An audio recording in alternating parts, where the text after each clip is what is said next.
खूप शोकांतिका वाटते आहे। आज उल्हास नदीच्या किनाऱ्यावर आलेलो आहोत आणि आज माघी गणेश उत्सव जे आहे ते सध्या 2 ते 3 दिवसापासून सुरुवात झाली आणि आता जे आहे विसर्जन आहे। आणि आपण जर बघत असाल तर विसर्जनासाठी या ठिकाणी किती गणपती आले, म्हणजे आतापर्यंत साधारणतः 50-60च्या वरती जास्त गणपती आले असतील, पण मात्र या ठिकाणी जे आहे कुठलीही सुखसुविधा आपल्याला बघायला मिळत नाहीये। लाईट देखील नाहीये। बघा, 4 व्हीलरचा लाईट लावलाय नागरिकांनी आणि नंतर इथे विसर्जनासाठी येत आहेत। जे काही नागरिक विसर्जनासाठी येत आहेत त्यांना स्वतःच त्यांचा गणपती बाप्पा जे आहे मध्ये जाऊन बुडवावा लागतोय।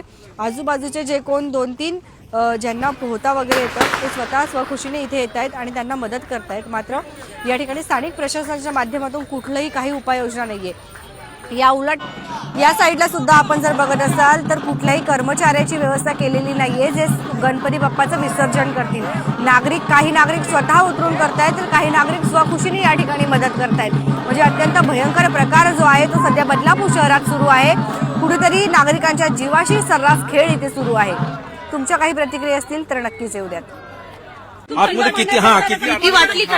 हो 100% भीती वाटली, कारण का आतमध्ये किती खोल आहे आणि हा सगळा चिक्कल आणि हा सगळा गुळगुळीतपणा इथे पूर्ण नाही, मेन म्हणजे पायाखाली मूर्त्या येतात। कारण का इथे काही होऊ शकतं, नागरिकांच्या जीवाशी खेळ होऊ शकतो, तर इथे नगरपालिकेने उपाययोजना करणं खूप